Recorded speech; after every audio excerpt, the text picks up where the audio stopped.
guys, welcome back to another bonus episode of Let's Play Super Smash Bros. For the Wii U.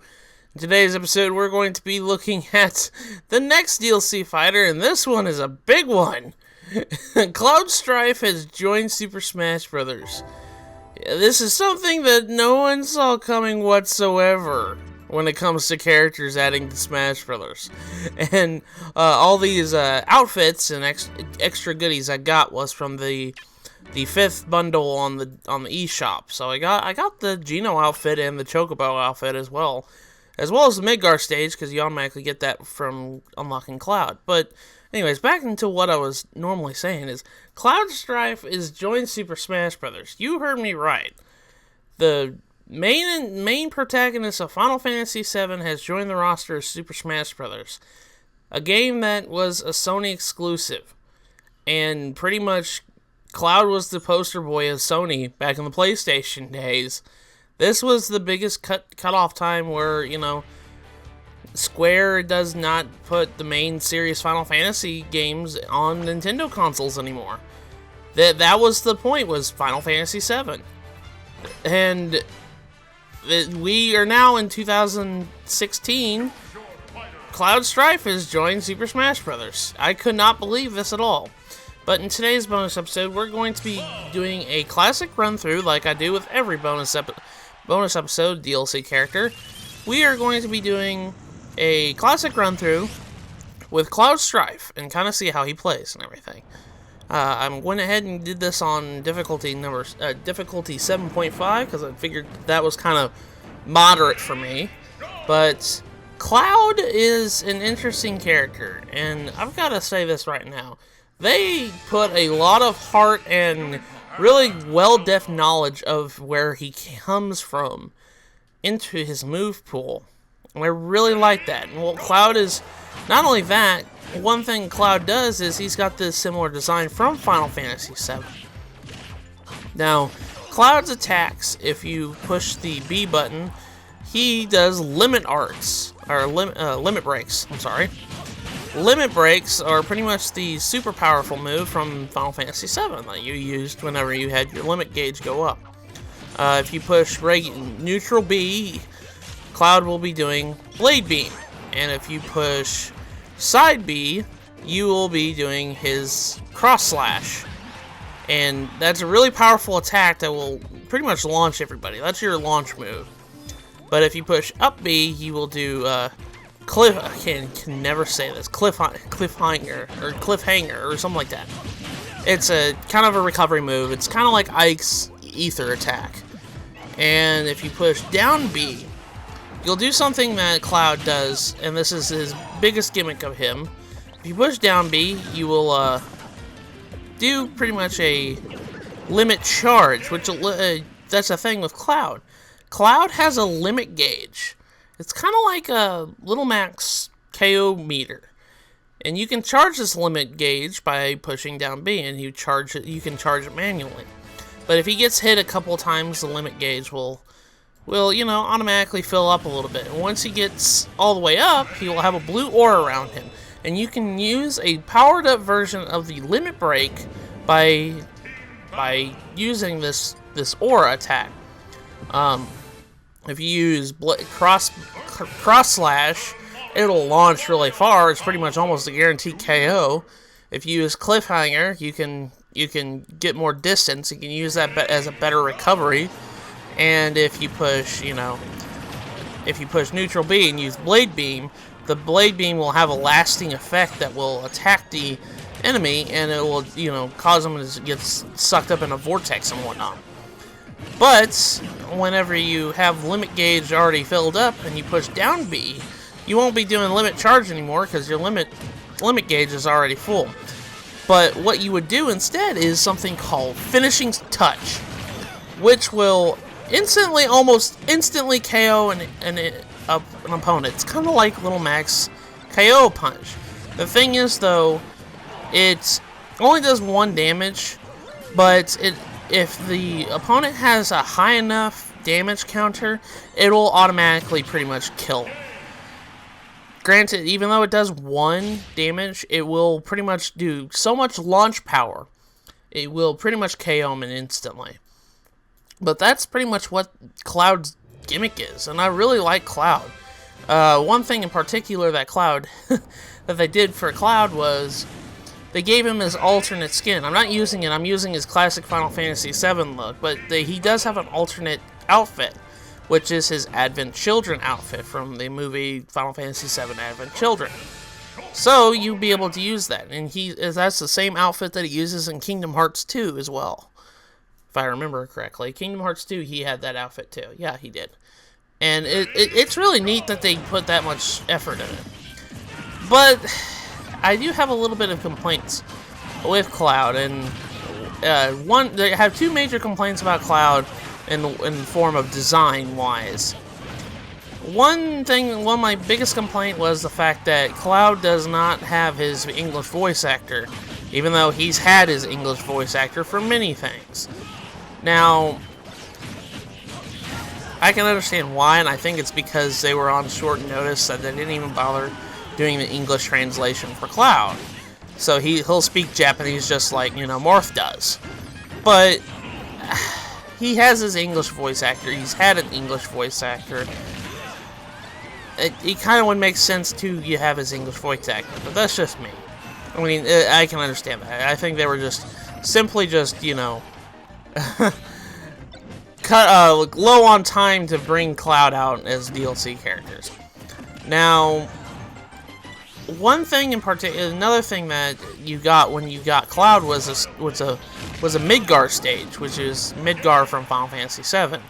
And that stage is actually kind of cool because you actually, you have to jump up and grab materia. You could do summons on the stage, and you can use the summons from Final Fantasy VII, all the Final Fantasy games.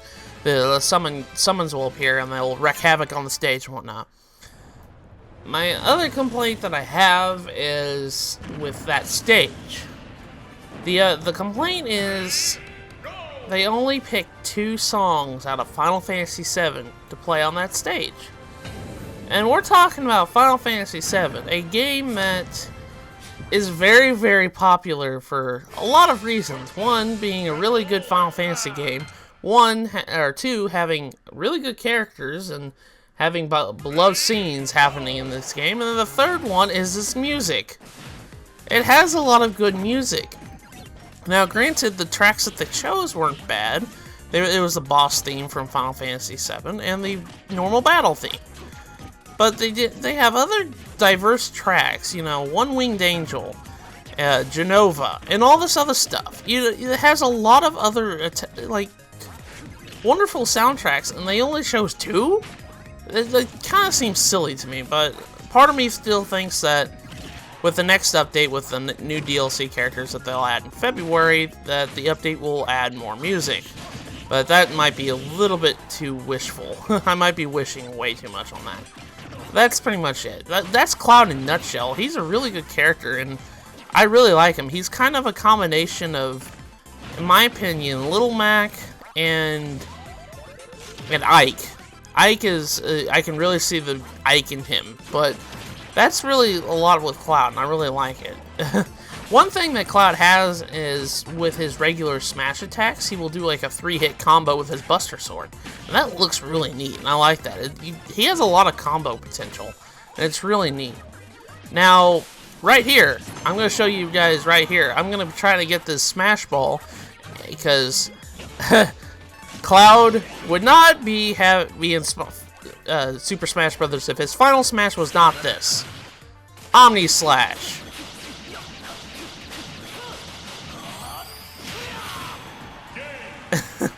Just look at that. That was pretty cool. Omni Slash was his super ultimate limit break attack from Final Fantasy VII. It would be kind of, in a sense, a disjustice if his final smash was anything other than Omni Slash. That was like his penultimate attack that he used in boss fights, and that's like his strongest attack ever. And I mean, like, it was one thing that was used in the final boss fight as a cutscene, essentially.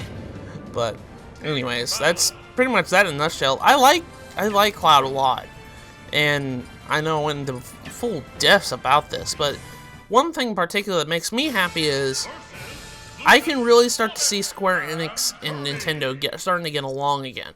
One being the fact that, you know, the poster boy of Final Fantasy is in Smash Brothers. Where, you know, this series used to be on Nintendo consoles a lot back in the NES, Super Nintendo days, but as soon as, you know, Nintendo went to N64, we didn't have Final Fantasy main series on it anymore. And that was because, well, Square didn't have enough space on the N64 cartridge, because Final Fantasy VII was actually intended to be on the N64, but when Nintendo decided to go cartridge for N64, they didn't have enough room, so Square said, screw it, and then we'll just go to Sony. That way they can actually, you know, have multiple discs and everything. They can fit the whole darn game on it. But that was the turning point where Square didn't really do anything for Nintendo. Sure, they did a couple things for Nintendo, like they had a bunch of spin-off titles, like I remember one game in particular I grew up with that I liked it from Square was, you know, Final Fantasy Crystal Chronicles on the GameCube. That was neat. I mean, but the thing is that they only had spin-off titles and just reports of main series titles like Final Fantasy 3, Final Fantasy 4 on the DS and whatnot. And all the Final Fantasy games on the Game Boy Advance. They had remakes of that. But, you know, they never had a new main installment on Nintendo console. And that's just really odd because it used to. But now, with the fact that Square is, you know, not only putting Cloud in Smash Brothers, that's a big thing because getting in Smash Brothers is quite an honor for a character, and it's really neat to be playing these characters and stuff like that. That was finishing touch, by the way. As you saw, I got Kirby right off the bat. But Square's been doing a lot of stuff, and namely particular with the Dragon Quest series. I've noticed this too. They localized Dragon Quest 8 and 7 over here, as well as they had a Final Fantasy Explorers game. And not only that, they talked about, you know, Dragon Quest 11 coming to the Nintendo NX, possibly. They were the first company that, third-party company that really said that, well, we want to have Dragon Quest 11 on the NX. They were the first one that talked about the NX, working on the NX. And I really do like that, and I'm really happy about that. Now, one thing in particular with Cliffhanger, or whatever this move is, I can never say this move right, his up B. Don't do what I do and spam B trying to activate up B, because if you push B again whenever he gets to the very tip of his recovery, he will do like a grounding attack. And that's not good whenever you're trying to, you know, recover, because then Cloud will go straight back down, and you don't want that, because then you're dead. Like I've done plenty of times. You've probably seen it a couple times. But now we're on to the Fighting Me team, and this should be really interesting, trying to kill all this with Cloud, with, you know, I really like using the crossblade, and I was like, oh my gosh, I fell down. I really like Cross Slash. Cross Slash is really good, and I like using it a lot. It has a bunch of like launching potential, but that's that 3-hit combo I was talking about with the Buster Sword that Cloud does whenever you do your charge smash attack. See, I was KOing a lot of these Fighting Me teams by doing that. And I actually hit one of them and had invincibility, unfortunately. But I died again. I was like, oh gosh. His recovery is not the greatest. And it really isn't. The only time Cloud's recovery is really good is whenever he has limit break. When he has a charged up limit gauge. Well, that's kind of unfortunate. That's like Cloud's Achilles heel is his recovery. It's not very good. He doesn't have...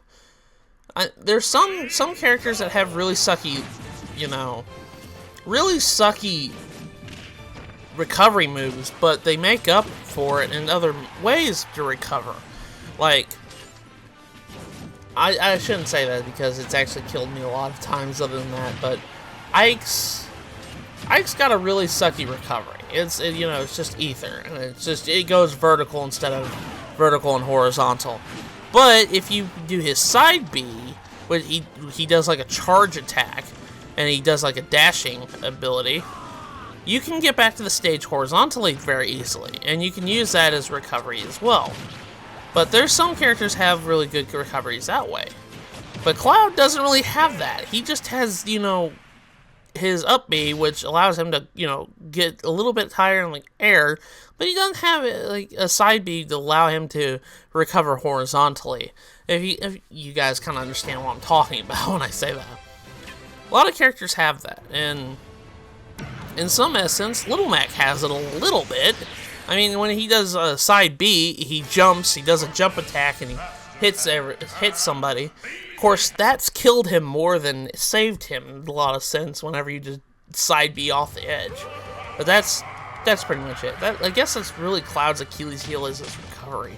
It's really not that great, and you have to be in situational situation to have a really good recovery, which is his charged up cliffhanger, whatever this is.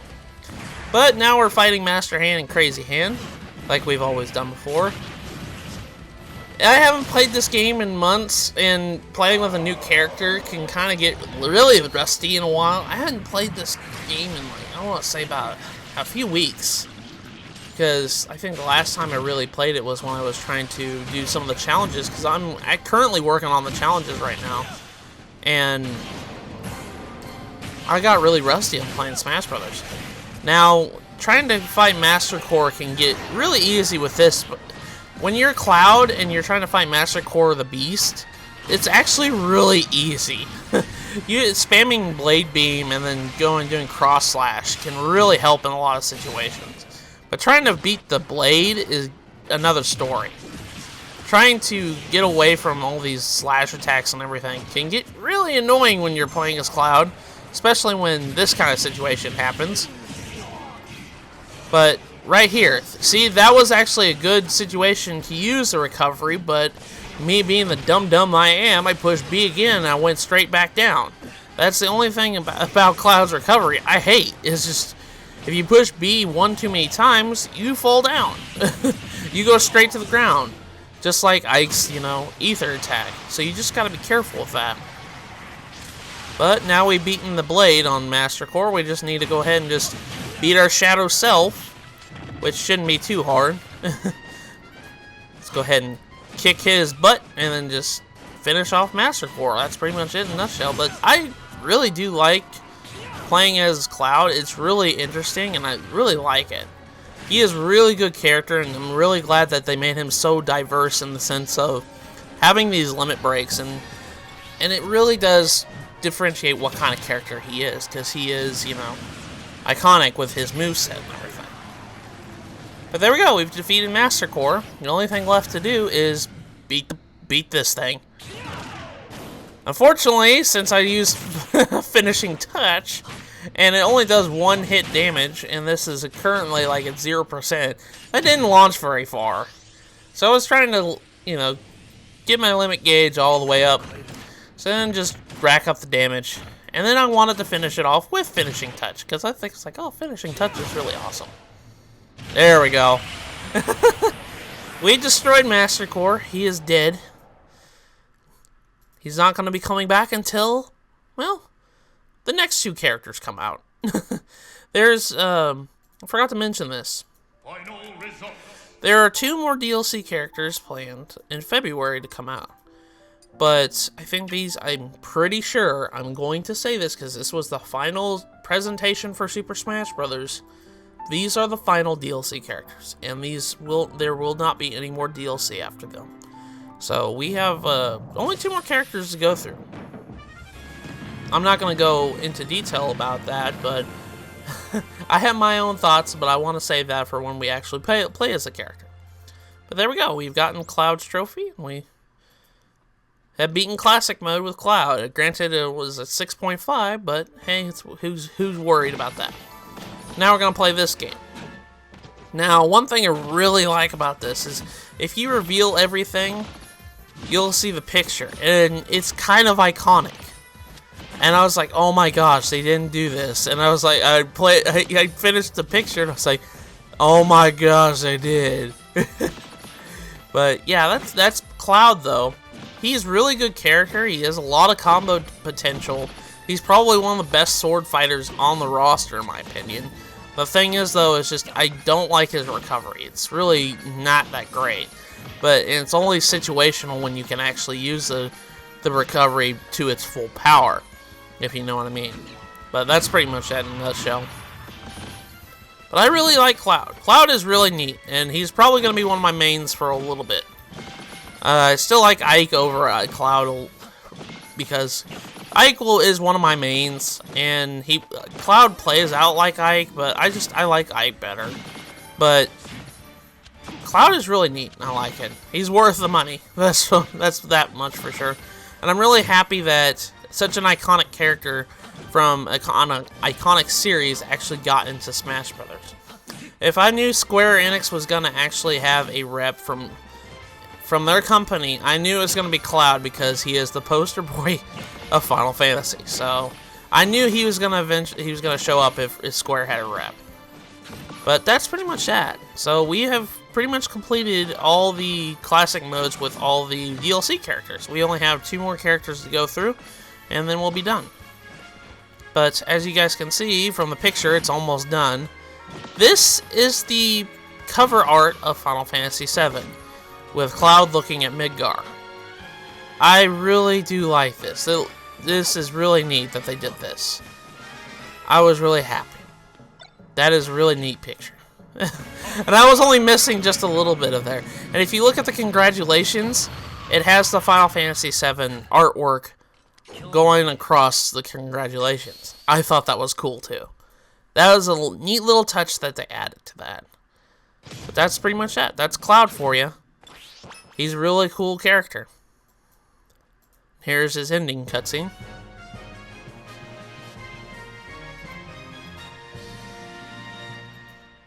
Yeah, Bahamut Zero at in the back there. Bahamut Zero is one of the summons that you could summon in the Midgar stage, and it's really neat. You can summon Bahamut Zero, Ramah, Ifrit, Leviathan, and Odin. You can summon all those characters in the Midgar stage. It's really neat. But that was a classic run-through with Cloud Strife from Final Fantasy VII. But anyways, guys, in the next bonus episode of Super Smash Bros., when we come back to this game, we have 2 more DLC characters to go through. And I will be going over the next one. So with that, I will see you guys in the next episode. See you guys later.